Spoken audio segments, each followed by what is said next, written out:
Сәлеметсіздер ме? Сіздермен бірге туризм және қонақжайлық индустрия колледжінің арнайы пән оқытушысы Керімбеков Азат Сәбитұлы. Яғни қызмет көрсету ұйымдастыру пәні сабақ тақырыбы банкет түрлеріне қарай майлықтарды көлемін таңдап және бүктейді.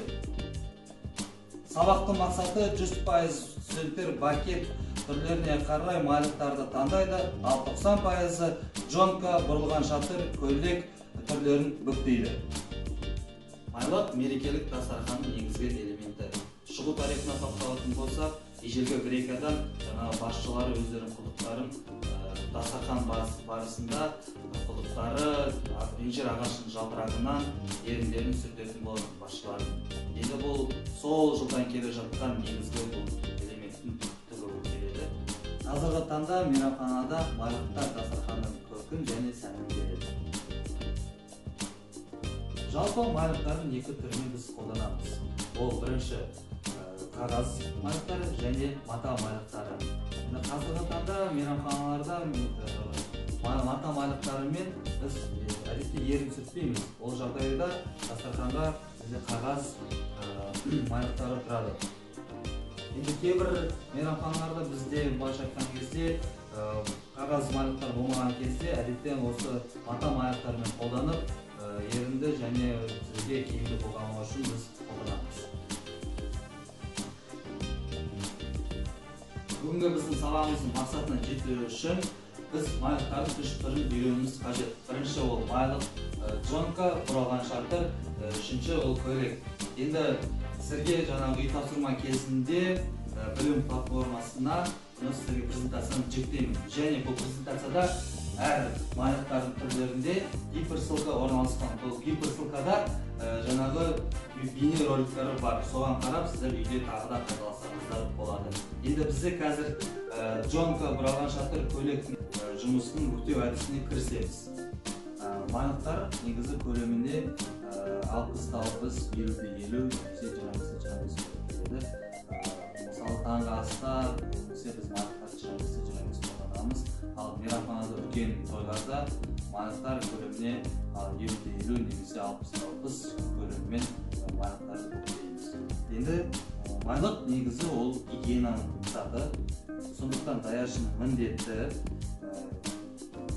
міндетінше аз ұстауы керек.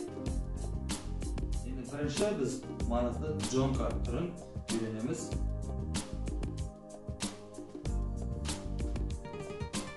Оң жақ бұрышты алып, сол жақ табаққа қоямыз. Бастапқы бұрышты қойамыз.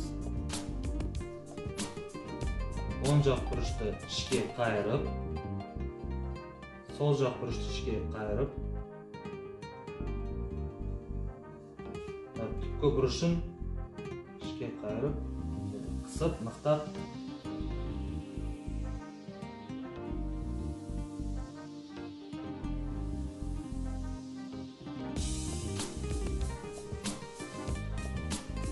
майлықтың бірінші түрі джонканы жасадық.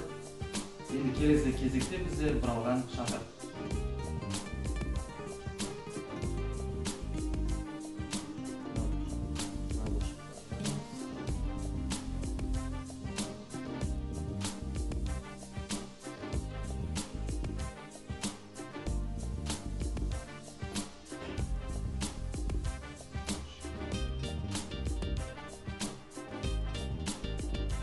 Қаратып, теріс ауада айналдырып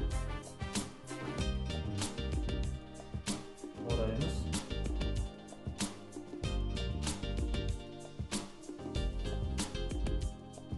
Ал енді кезекте бізде үшінші ол көйлек әдісі.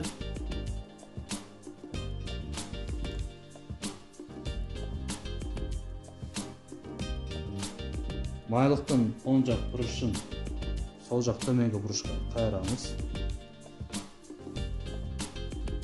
Жоғары жақты бір қатар қайырып, теріс айналдырып, екі жақты бұрышты алып біркелкі қайырамыз. Ортаңғы бұрышты ішке қайырып, бұл бізде бірінші үлгі, бұл әйел адамдардың былайша айтқан кезде блузка түрі. Енді осыны біз оң жақ бұрышы мен сол жақ бұрышын ішке қайырып, бұл бізде ер адамдардың жаңағы көйлектері болады. Мына жақтан бір кішігірім бабышкасын қойсақ болады. Ал енді біздің сабағымызға қатысты жаңа терминдерін, жаңа сөздерін үш тілде үйренеміз.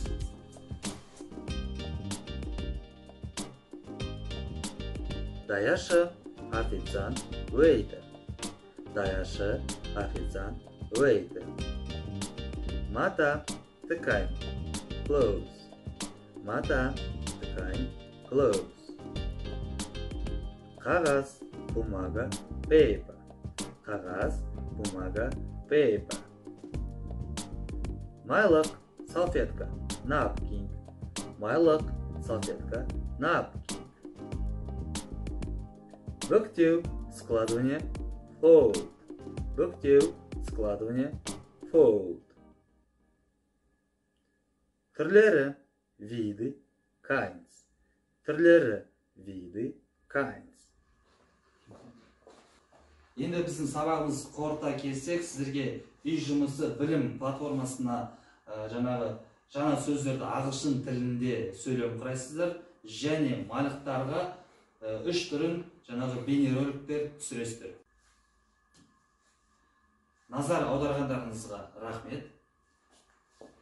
Егер сабақ бойынша сұрақтарыңыз болса, менің электрондық поштама және WhatsApp номеріма жазсаңыздар болады.